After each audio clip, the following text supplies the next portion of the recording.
said they wanted you to get a couple minutes with these guys. I'm having some issues with internet, so I'm going to be in and out here, and then I have a 12:30. But just want to turn it over to you guys. This is Vinny. He's one of our partners at HubSpot. Hiring partners, and so he was really instrumental in getting both the licenses for us, which we actually have some challenges with today. We'll talk not with you about, but we got to talk to them. And then also was really instrumental in getting HubSpot to adopt it. He's got a wealth of information about HubSpot, the different types of roles available, kind of the BDR program that we're starting with, but also maybe if there's some other roles that you're interested in pursuing. Vinny, part of Sales Platoon is figuring out if they want to be in sales or not. And some of these, women and men come with a tremendous amount of prior experience. So they may be better suited for other roles or maybe even be qualified for a more senior level role. But why don't you just tell us a little bit about the ecosystem, your role, how you came to HubSpot, what you do there, and then I think that would be a good place to kick it off for questions. So. Yeah, absolutely. And that was great. One of my questions was how we wanted to structure, because I have a whole presentation, but like any good sales rep, I'm a better listener than I am someone who just talks all the time. So that's why I wanted to ask them. This is great.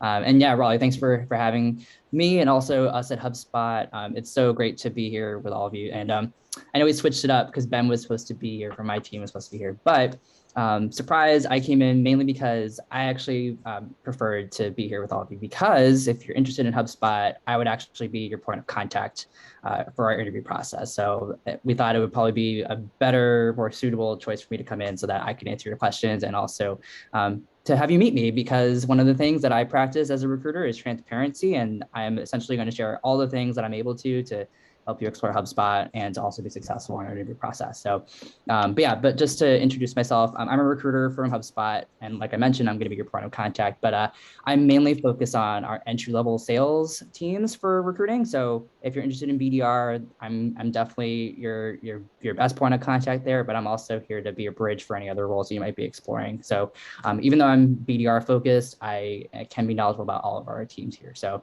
if you are interested in exploring a lot of different roles, we can always have a chat about it. So no problem.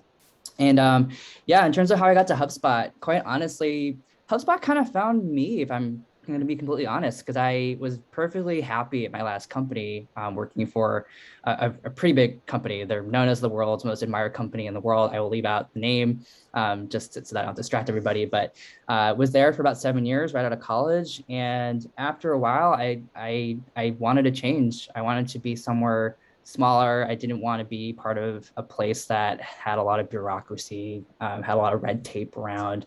Wanted to be part of something that was focused on culture, community. As someone that comes from a small town, always went to small colleges and just like always loved being around small groups. I wanted to be somewhere where I was seen as a person and not just like a number that was just coming in for a paycheck. So all those things started to kind of eat at me after a while. Towards my last kind of couple of years at my last company. And so I was like, I want something different. And that's what brought me to HubSpot. HubSpot is very much well known for our product, which we can talk about, but we're also very known for putting as much deliberate effort into our culture too, just as much as we do with our platform. And that's what I kept seeing all the time from friends who worked at HubSpot, and also just what I kept seeing on the internet through things like articles, blog posts, videos. All the content just found its way to me somehow.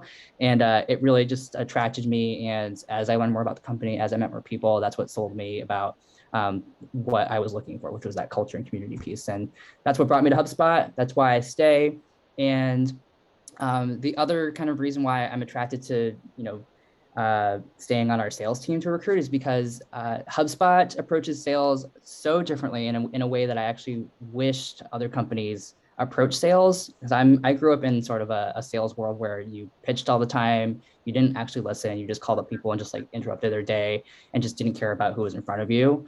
Whereas I was someone that was preferring to be more consultative, wanted to actually respect people's time, be empathetic. And 10 years ago when I was in sales, that was not a thing that was well respected at a lot of different companies I tried out. So I actually departed sales for a while, and then I came to HubSpot, started recruiting, and then slowly learned more about sales at HubSpot. And that's what actually like brought me into this team in the first place. Was I started to see how our sales process was. I started to see our team, what the community was like, and that's what brought me into the org to recruit for them and why I stay. And that's why now I can't talk enough about sales because HubSpot is definitely doing it a lot differently than a lot of companies are. So that's my story about what brought me to HubSpot, how I'm going to function for all of you. And I'm here just to now be a resource and to essentially tell you all the information that maybe most recruiters wouldn't. So yeah, that's about me and how I want to help. Raleigh, did I miss anything? Because I feel like I might have missed a question as well. Did I answer all the initial questions that you asked me to ask or answer?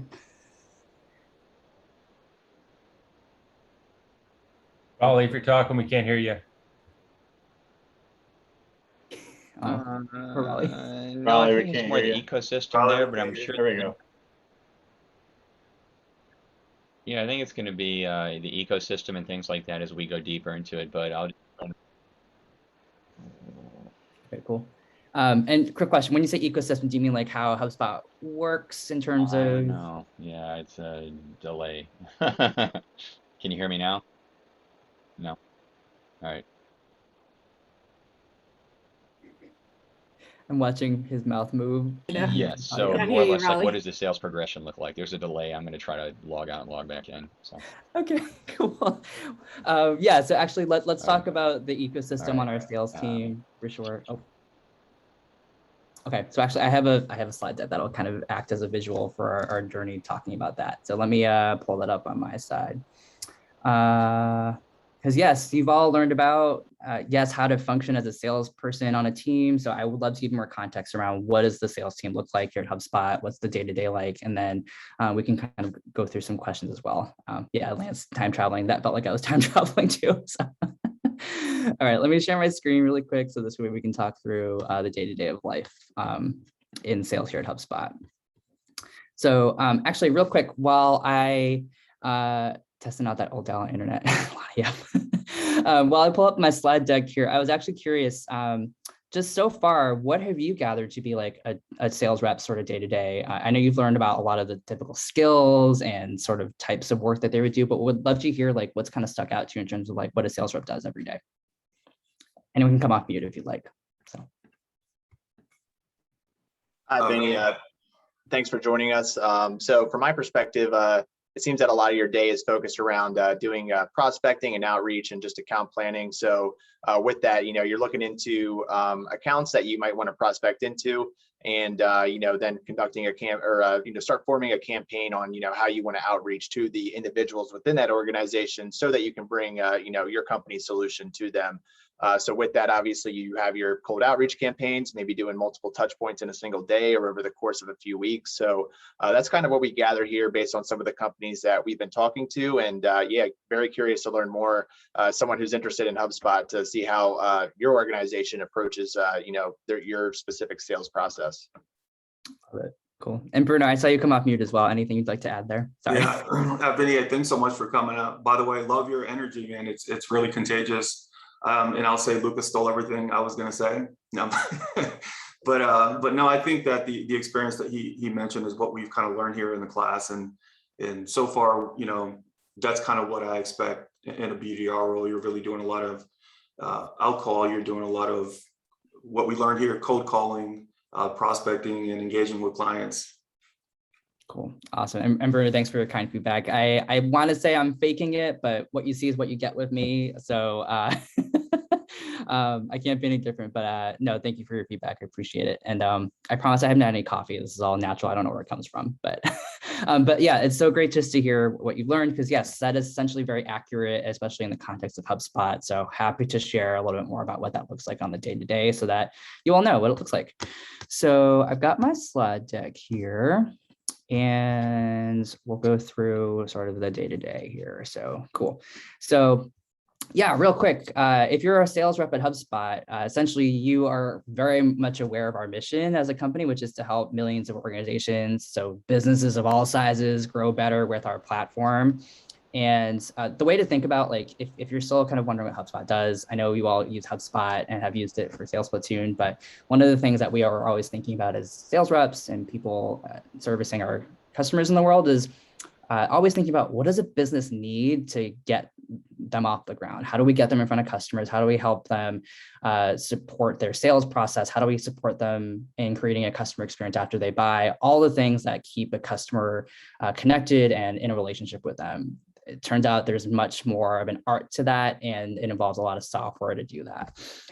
So when we think about our sales team, they're very much detectives in that sense with a lot of businesses out in the world where we're always analyzing how is a business functioning, where are some opportunities where we could help them essentially grow and scale, and can HubSpot help? That's always the question that our sales reps are asking, especially because you've all seen in the past couple of years, a lot of businesses have had to either close or they need to figure out how to get in front of customers in a digital world. And I think all of you are probably pretty privy to this at this point, that there are a lot of businesses who still sort of resist getting online or don't know how to, or maybe they don't have the resources to do so because of things like budget or just lack of maybe knowledge, for example. So those are all things that we're considering as sales reps to understand how can we best help. And it definitely takes a lot of empathy and just a lot of I would say just a lot of empathy and just a lot of support that we provide there. So when we think about the platform itself, we've come a long way. This is our platform.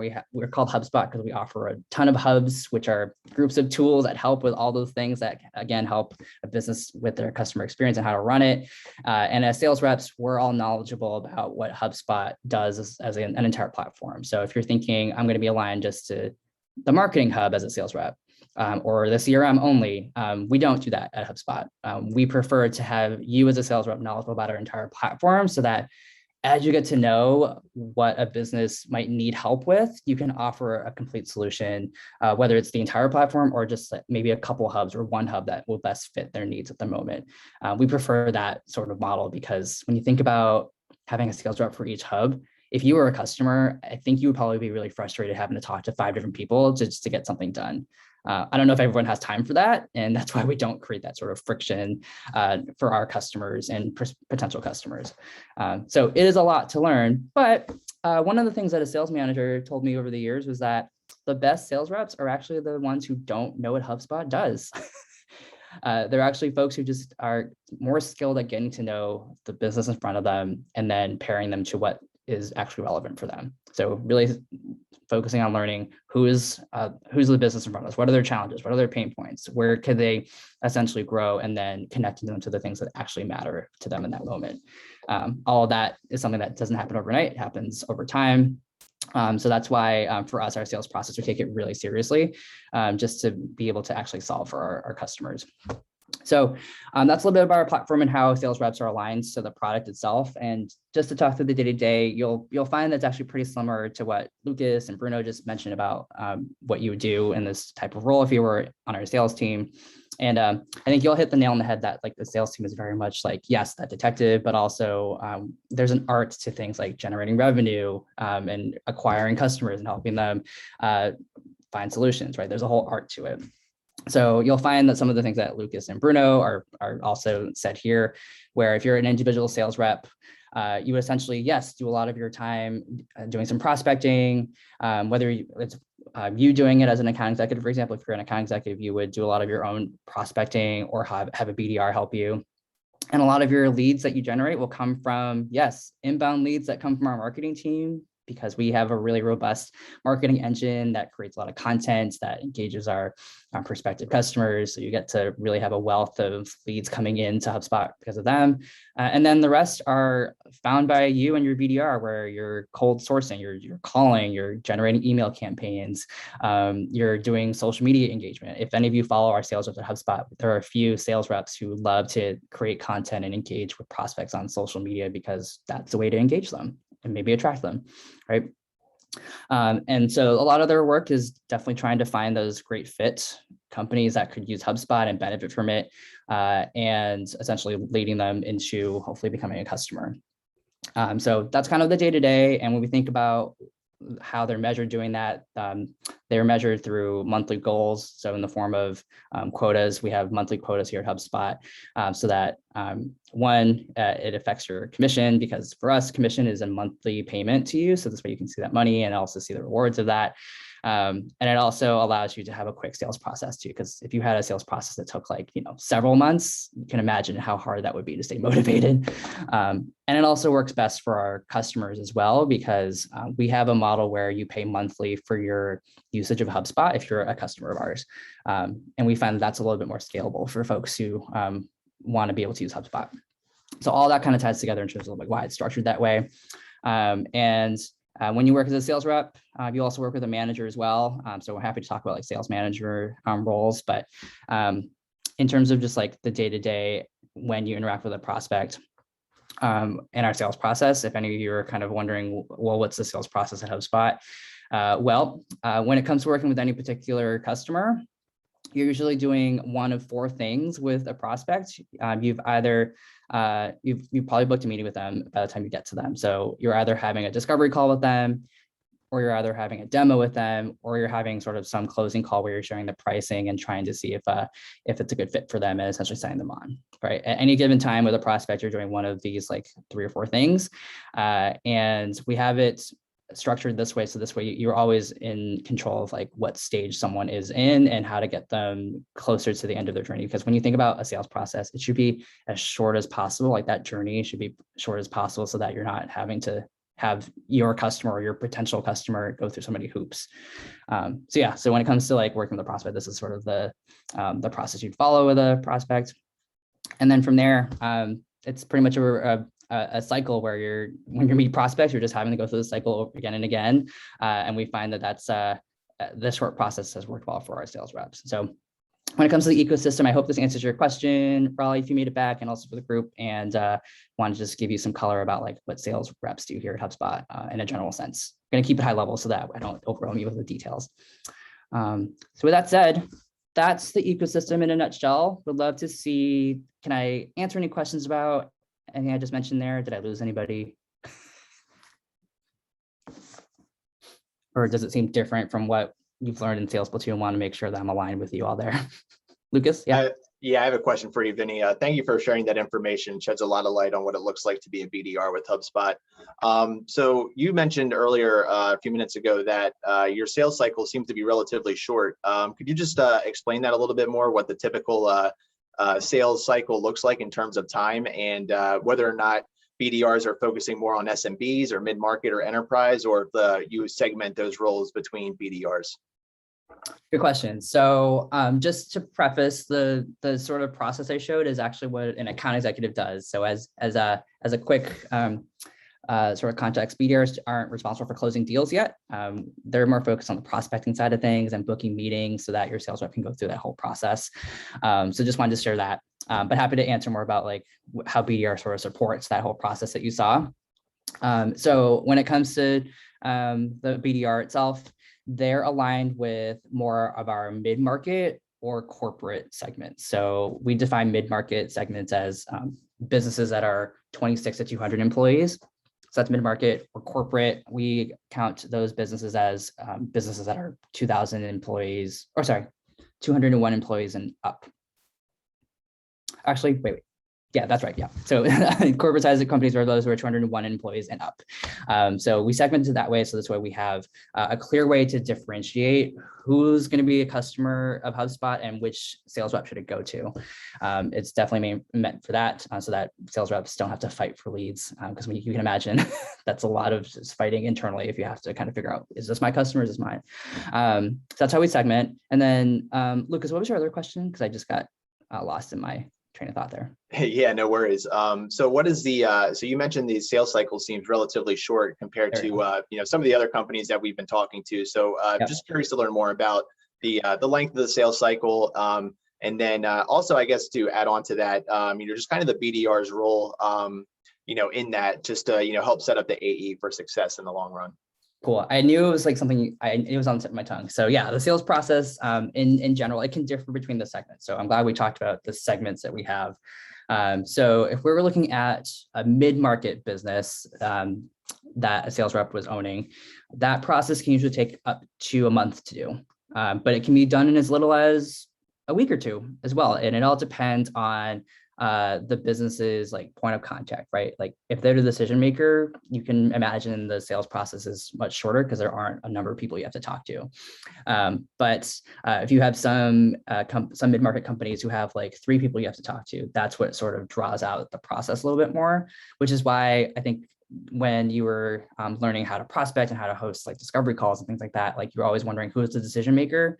And it's because that sort of knowledge, yes, helps you cater your conversation, but it also helps you understand how much time is this process going to take, and can I save that time on both ends.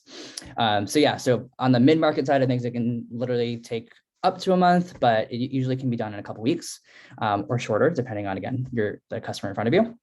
And then on the corporate side of things, they're a little bit longer. Sometimes it can be maybe 1 to 2 months. So their quotas are adjusted differently so that, you know, if they have a monthly quota, it's still there, but their cycle can maybe take 1 to 2 months, because you can imagine the bigger the company, the more decision makers there are. So you can imagine that's going to be really vast. So that's why it can definitely take 2 months or more on the corporate side of things. But yeah, at the minimum, it can take like a month, but usually the cycle is around 2 months for corporate sales reps to close out a customer, for example. And BDRs are essential to that process, whether you are a mid-market sales rep or you're a corporate sales rep. BDRs are so essential to that because one, they're going to be super helpful in helping you find really great leads, but also they're going to be super essential for making sure that they're quality leads too. Because when you think about like the sales cycle and how much you have to plan your time, like you really want to make sure you have really quality leads, and your BDR is essential to that. Because, you know, you're not just passing anybody and everybody, like you want to send the ones that are actually going to be worth the sales rep's time, but also your prospects' time. Like no one ever wants to like meet someone who just has no goals in mind or like no use for HubSpot, right? Like we want to make sure that like if there's a mutual interest there. So BDRs are so essential in doing that for our sales reps.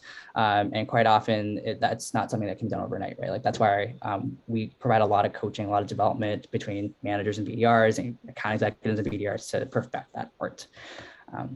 So that's, I hope did that answer your question, Lucas? Yeah. Yes, it did. Thank you, Viennie.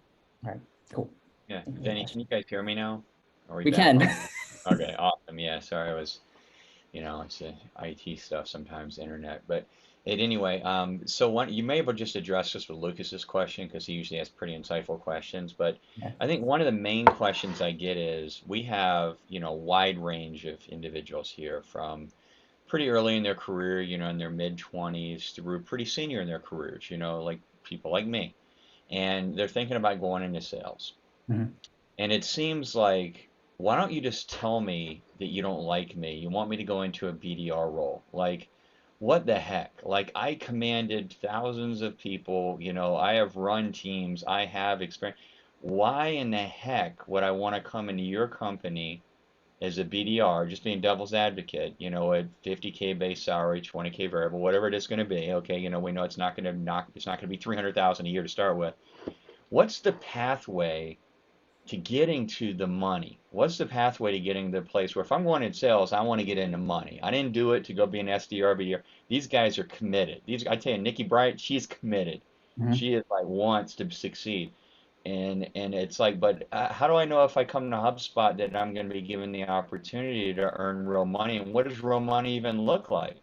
Can you talk a little bit about that if you haven't? Because that would be my front of mind, really direct, hopefully not offensive question to you, Vinny. So, No, not offensive at all. Honestly, I'm someone that likes to walk before I run. And folks who are super experienced in other areas, like myself, before I came to HubSpot, I was very middle of my career. I was making a ton of money. And when I came to HubSpot, I actually took a pay cut because I knew, one, there would be a lot of growth and advancement in my career. And that was something that was not promised me from the very beginning, because I work in a recruiting sense. So like you can't always have guarantees of recruiting, but in a sales world, depending on the company, you want to go somewhere that actually has great structures for internal mobility and how much you'll get to the end goal where you want to go. So if you come in as a BDR and you want to be an account executive, like ask a company, okay, how long is it going to take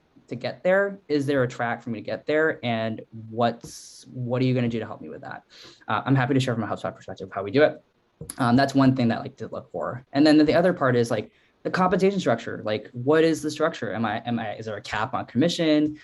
Is it unlimited? Do I get paid it monthly or quarterly or annually? Every company has sort of different structures and approaches to that. Just thinking generally, those are the two things you think about. It's just like the mobility track. Is there sort of a defined way to get there? And what's the compensation structure like? And then the other third thing to kind of think about is like the mindset, right? Because I mentioned like I'm someone who likes to walk before I run. Even though I was super experienced in my career, I knew coming from a different industry, there were still things I didn't know. I took the pay cut. I took an entry level role because I had never worked in software before. I have no idea what the hell I have no idea what I'm talking about when it comes to marketing software, business software. I had no idea what HubSpot was. I don't know how to talk about things like SEO and leads and things like that. So I knew that if I wanted to be successful, I needed to start from the ground up and spend time learning how to do things and learn how to speak the language. So knowing that I need to do that like that, what helped, but then knowing that there was a track to get to the money I was already earning before HubSpot, I knew that that was going to help me get to back to where I was. And actually I've gotten back to where I was and have exceeded because of how HubSpot has essentially set me up for success there. And that's ultimately the big goal here is like, yes, if you're experienced, I think it's awesome. And you could probably do a really advanced senior sales role.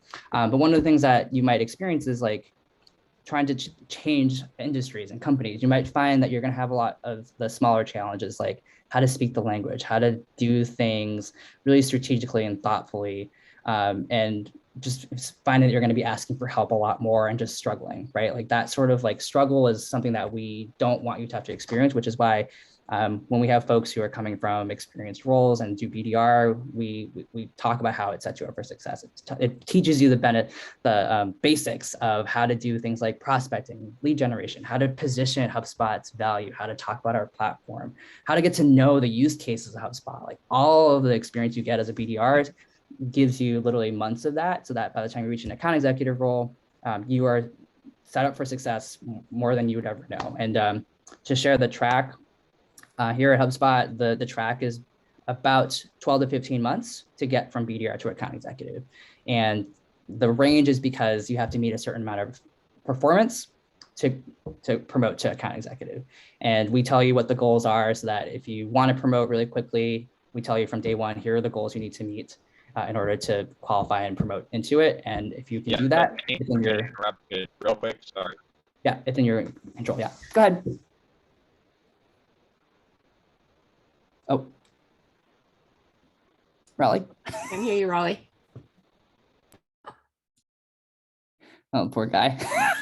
That's right. He's delaying again. I think he was going to tell you we got to jump off, him and I, for another meeting we're attending. So we're going to jump out at this time. Got it. Cool. So I know like Raleigh brought up Nikki, but I was wondering if that makes sense for everybody just hearing that. Like I know, again, it's not always like the most favorable thing to like go from something that's super experienced to something that might seem a little bit lower in level. But for us at HubSpot, it is such a short time that you're in that level and that we get you back to where you are, but also even more so after a period of time, as long as you're meeting the goals that we set. And it's only going to help you in the long run. And also give you the knowledge you need to actually be successful. Because it's kind of like, and Lance, I see your hand, I'm going to answer in a second. It's kind of like when you're learning a new sport, right? Like it's something you can't learn overnight. Like you have to kind of learn the basics first. You have to, if you're learning basketball, for example, you have to learn how to dribble, how to like ankle the ball to the basket, like knowing how to create force, right? All things that you have to learn first to really be successful. That's kind of the same way we approach it here. So I'm going to use that analogy. I'm going to stop there. But Lance, I see your hand up, so I'd love to hand it off to you for your question. Yeah, I was just going to feed off what you just said, Vinny. First of all, I guess thanks for coming and speaking to us today about HubSpot and the opportunities. But I guess what's the fastest you've ever seen anybody move up from BDR to account executive?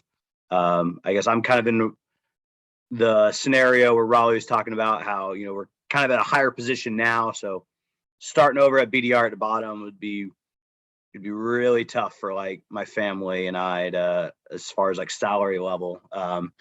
The title doesn't really matter to me, but I guess how quickly have you seen people move up? Sure. Yeah, the fastest is 12 months in role. And I'll definitely share in terms of like the compensation. I know you have a base salary that might be a little bit lower, but that's where your commission definitely comes into play. But you can actually start earning account executive money in as early as like 10 months, just because that's for our program. You actually start learning the account executive role before you move into the role. And it's on purpose because when you think about at other companies going from BDR to account executive, like you're actually not able to do the account executive role right away in those sort of environments because you're having to spend like a couple months learning what does an account executive do? How do I close a deal? How do I do the paperwork behind the scenes? All that stuff can take time to do. So knowing that that's a pain point for a lot of sales reps trying to promote, we actually teach you all those skills before you move into the role. So even though it's 12 months, you actually start learning the account executive role a couple months before that, just to help prepare you. But yeah, so 12 months is usually the fastest in terms of time, how to get there. But because of our program, you actually learn the role much earlier than that. So does that help, Lance? Yeah, definitely. Thank you. All right, cool. So I'm going to do this in order. I'm going to have Bruno, Larry, and then Lucas with your questions. So I'm going to just write that down so I remember. So yeah, Bruno, go ahead. Hi, Viennie. Yeah, so, talking about culture is super important to me. And we have a friend at RepView, which I sent them a few companies I was interested in, HubSpot being one of them. Mm-hmm. And your guys' RepView score is by far the highest out of all the companies that I asked them to review. So that is very cool. And I see you talk about how good the culture is there at HubSpot. I'm very interested in HubSpot. I'd love to set up some time with you, reach out on LinkedIn. I do see that there's a BDR role for a position starting in January. Being a senior guy that's coming out, I have no problem starting as a BDR. Very excited to learn the ropes, everything I need to do, and I'm sure being competitive and successful in the metrics that I'll move up, in the time that it takes. But I'm hoping it's quick. Mm-hmm. So yeah, I'd definitely be interested in setting up some time to discuss. You said you're the person to help, so I'm definitely interested in talking to you. Cool. Happy to set up time. Well, I'll share my contact info at the end if okay. Anyone else wants to chat, happy to. And yeah, just to share, since you all come so experienced, then you actually do come into the role a little bit more, yes, like knowledge about the role, more context. And a lot of the time, folks tend to not hit the ground running as a BDR because they're still learning the prospecting motion. They're learning how to talk about HubSpot, but you all have an advantage. You actually have already done some of that work before. Now it's just getting to know what the platform is and how to talk about HubSpot in our context. That takes less time here at HubSpot. So like when it comes to like when you hit the funnel, that's where I really see a lot of potential for you all to start exceeding on your quotas and also getting you the money that you're looking for really quickly, because having had that experience, it definitely takes you a long way and will help you ramp much faster. So even though the title is not there, the money you'll be able to earn would be something that you'll be able to start earning like quickly and right away. And I know, just to share out loud, and before I get to Larry and Luke's question, there's been like some conversations about like what is uncapped commission as well. Does it actually exist at a lot of companies? I'll definitely share. Every company is going to be different because of how their product is, what their total addressable market is, what does their market look like. And one of the really great benefits about HubSpot and why we're actually able to offer unlimited commission and uncapped commission is because our platform can be used by almost any business, regardless of industry, right? So that usually means that the amount of leads you could ever have is limitless. So one of the things that is really helpful for all of you is that you'll never ever hit a ceiling or never hit like a day where like you can't talk to anybody, because you're given a really big territory. You're giving a lot of autonomy to pick who you want to reach out to, and you'll find that you'll never have a day where like you can't find a lead. Right. So and I think that's where sales reps tend to have some challenges. Is like sometimes they hit a wall because they've tapped every sort of business in an area, which can be tough because then you're like, well, what do I do now? I'm stuck in this territory. So just one thing I want to share about that, because I know it's been a conversation on the interwebs. But anyway, Larry, let's go to you and then we'll do Lucas.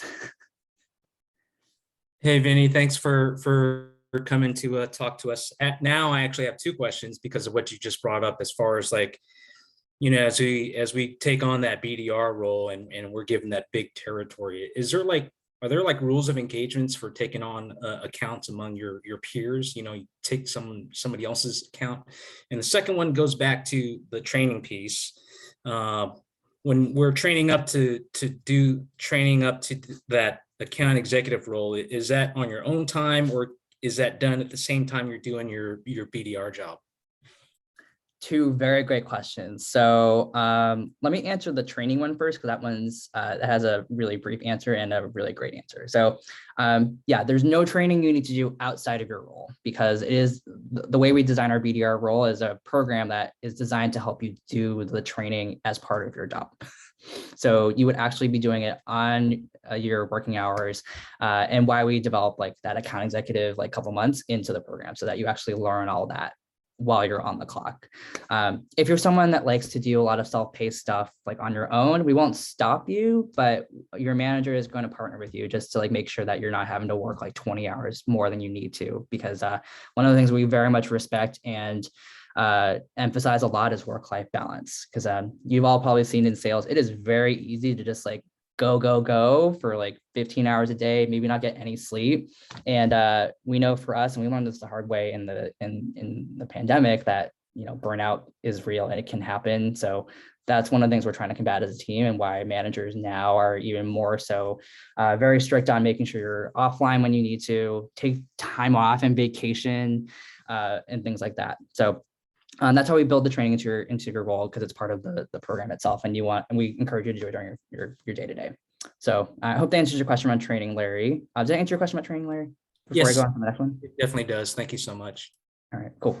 And yeah, because the reason why I say it's during your working time, because we're not expecting you to be on calls on like doing your activity like all day, every day. Like there are going to be times where like you want to step away to like breathe, take lunch, and also just like learn things. Like, so that's built into your day. We're never going to be like, you need to do this at X amount of time, because we want to give you that autonomy to do things when it works best for you and your schedule, and also your prospects. And then to answer your other question, Larry, about rules of engagement. So the reason why we're so strict on territory assignment is so that it's very clear who can prospect where and who can close deals where. We're very strict on that, because we know if another sales rep for some reason goes into another territory and tries to close a deal there, we know that obviously creates some friction, and also just like, it's just not good ethics, right? So for us, our rules of engagement there is you're assigned your territory and you can only stay within that territory. So because if you don't stay in your territory and you happen to take a deal outside of your own territory and it belongs to another rep, it is actually a fireable offense at HubSpot. So because of how serious we are about that. So yeah, so from your own perspective, don't ever prospect into a territory that's not yours, because it can result in disciplinary action. That's as extreme as it can get, because we're very serious about that. And to make sure that we have equal opportunity there. So yeah, that's really the big rule of engagement there. Are there other sort of rules that you're maybe asking about, Larry? Because I want to make sure that I address those too. Nope, those are the two main things. That's very, very interesting to hear about the rules of engagement piece. So thank you very much for that. Cool, you got it. And yeah, one of the things that I love about our sales team is we have a specific team that does operations for our sales reps. So like they determine our territory assignments, they determine the actual size of the territory, so that there's a lot of thought behind, do sales reps all equally have a chance to earn leads and generate leads and actually be able to close deals? Does everyone have equal opportunity there? So that's why often territories might change every year, just so that we're making sure that that's top of mind. So I love that our team is really thoughtful there, because it just creates less friction for, yes, our prospects, but also internally too. Yeah. So a great question there, Larry. Appreciate those. Lucas, I know you've been waiting for a while, so I would love to go to you next. Thanks, Vinny. So I've read a lot about HubSpot's culture, and just having the chance to be on the one seminar we had a couple of weeks back, and just how inclusive the culture is, and just how welcoming everyone is. But I'd like to get an insider's perspective on the culture at HubSpot, and just learn a little bit more about kind of the environment they're creating for employees there. So could you just touch a little bit about what it's like to actually work for HubSpot, regardless of role?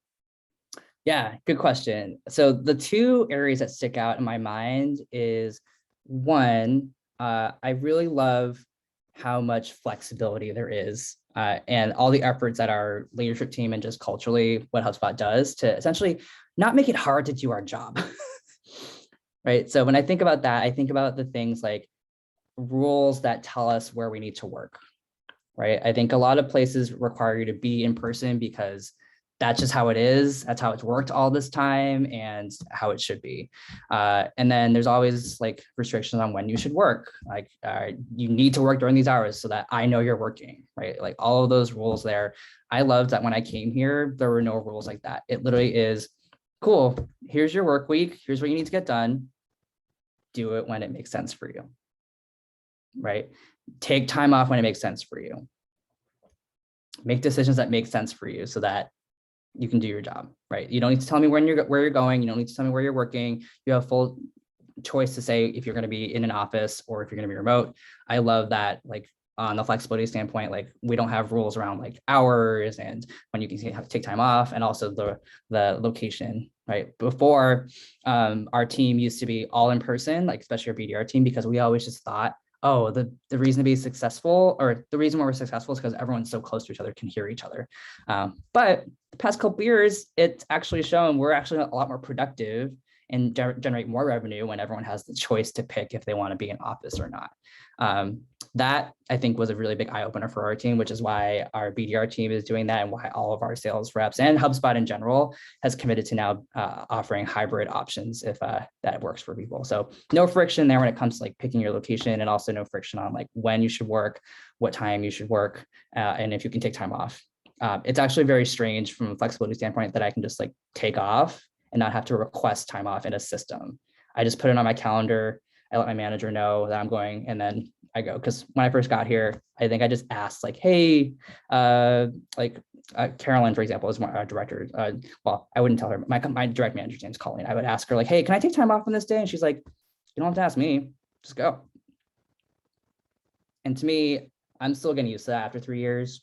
Just saying I can go on vacation and just have to ask for permission. As long as I get my work done, that's all that matters.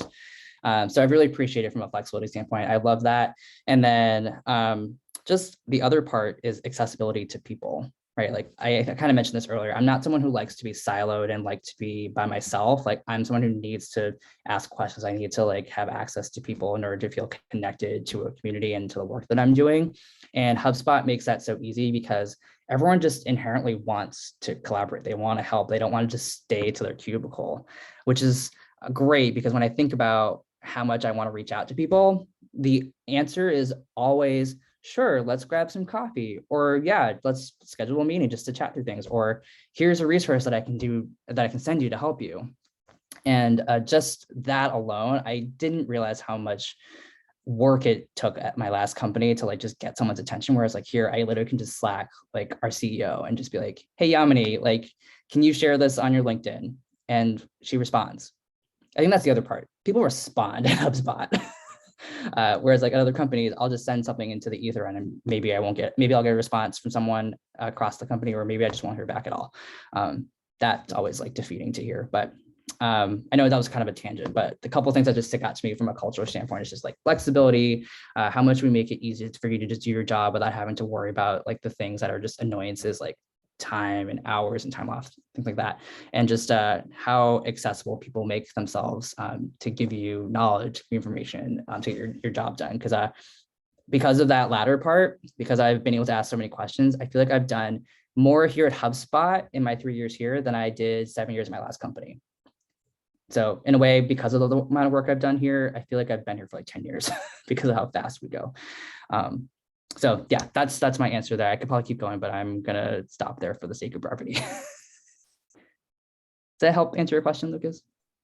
Yes, it does. Thank you for sharing those insights, Vinny. And I have a ton of questions. Like Bruno, I'm very interested in potentially working for HubSpot post Sales Platoon. Could you maybe touch a little bit on the interview process for graduates of this program, what it might look like moving forward, trying to get into that entry-level role with your company? Yep, happy to share. Does everyone else want to hear as well? Because I can definitely go in depth about at least a high-level overview of our process. Okay, cool. And actually, to Bruno's point earlier, I know you probably see online that there's a job posting for a January start date. Actually, for this group, because we have been saving spots for this cohort, you actually can start in December if you would like to. Totally optional if you would like to, but we know starting a job in December around the holidays can be a lot. So if you want to opt into January, you're more than welcome to wait till January. But if December is an option for you, that is on the table, just so everyone knows. And I'll talk about that with any of you who apply as well, so that you are fully aware and can hear it from me again. But just wanted to share that. But I have some slides that I'll share with you. And actually, I will share it after the talk today so that everyone can access it and see it firsthand. Because one of the things that we want to make sure with our interview process is that everyone has the same sort of fighting chance, right? Everyone has the same access to information. Everyone knows what they're getting into. So that's why for us, transparency is very key. So you're always going to hear before each step what to expect, who you're meeting with, what kind of questions we're going to ask you, so that you can start thinking about what to bring to the table. So if there's any theme you get from the interview process, is that we're very transparent about what each stage is. So here, let me share my screen so that we can go through the process here. Okay, cool. And Tina, I only have a couple minutes, right? Because I think I saw the invite was for 1:55. That's correct. I mean, you can go up until like 2 minutes or so before the hour too. It's fine. Okay, cool. Just want to make sure I was mindful of the time. Thank you so much. All right, cool. So yeah, so for our interview process, let me just share a few things, just high level. And then if you'd like me to go in depth, I'm happy to share a video afterwards that will walk you through it all, because I know we only have 7 minutes. But one of the things we're really mindful of is that we don't have like a cookie cutter mold that we're looking for, because we know this is a role that's meant to get your feet wet and to get acclimated to our environment of sales at HubSpot. So that's why like we aren't looking for strict experience. We look and hire more for potential and any experiences you can translate, which all of you definitely have. Now it's just a matter of how do you walk us through that story. So I want to talk about that a little bit, because you're going to have 3 stages of opportunities where you'll be able to tell us about all the experiences that will be relevant for the BDR role. Because a hallmark of our interview process is that, 1, you're not going to be asked the same questions every time. And 2, we're really thoughtful around asking about experiences that relate to characteristics that are relevant to a BDR role. So I'll share that probably afterwards, because I could probably talk about that for like 20 minutes. But we have certain attributes that we test for. And with every attribute, we're always asking questions that ask us to put Larry, for example. We're asking Larry to help us see things from his shoes. And we're going to ask questions like, tell me about a time you had a meaningful failure in your past.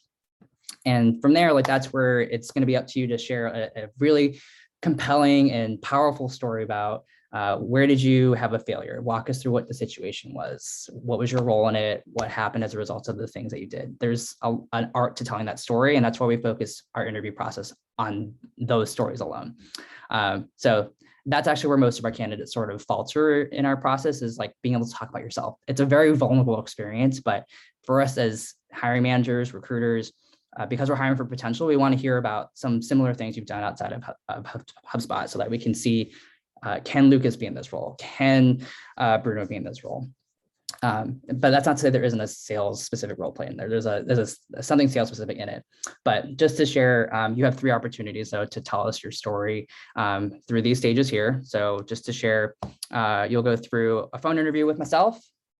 You'll go through a phone interview with one of our either BDR managers or account executives, just to dive into your sales experience, or just in general experiences more. That one's going to be a little bit more on the behavioral side of things. Again, the tell me about a time questions, that will be the point of the manager phone interview.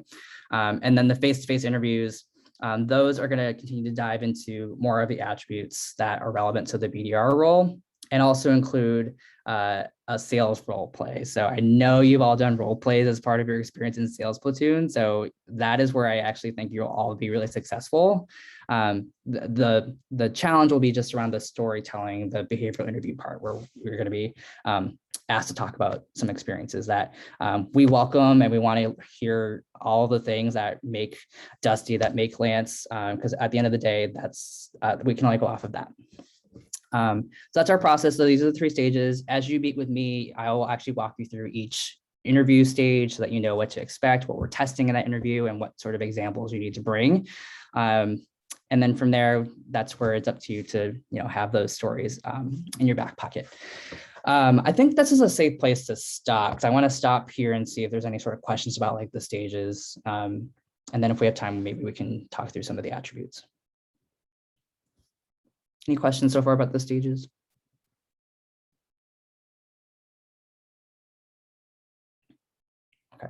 I think you'll probably have more questions when you start to see like the attributes, because what I will do actually for this group is I'll record a video that will just walk you through what do we test for, what qualities do we look for in BDR candidates. So this way you can sort of see like what sort of examples you need to bring, but also what's important for the team to discover in you, right? So I'll record a video and send it out afterwards so that you all have access to that and can watch it at your own pace. Because if I give you a 20-minute presentation right now, it's probably going to be a lot.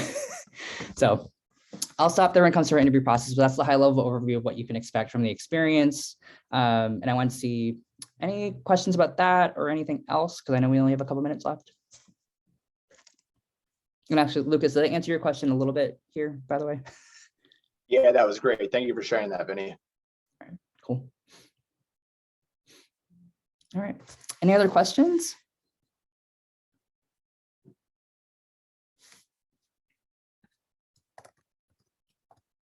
As you think of questions, I'm actually going to drop my LinkedIn here. If you'd like to connect, you don't need to ask me to connect, go ahead and just connect. I actually see a couple of you have already friended me on it, so I will accept definitely before the end of the day.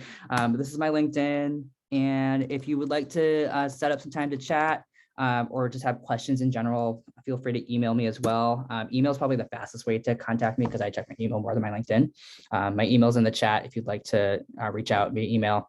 And then other than that, you'll probably get more direction as well about our interview process and our timeline, because I know you're all graduating in the next couple of weeks. So just know there is time.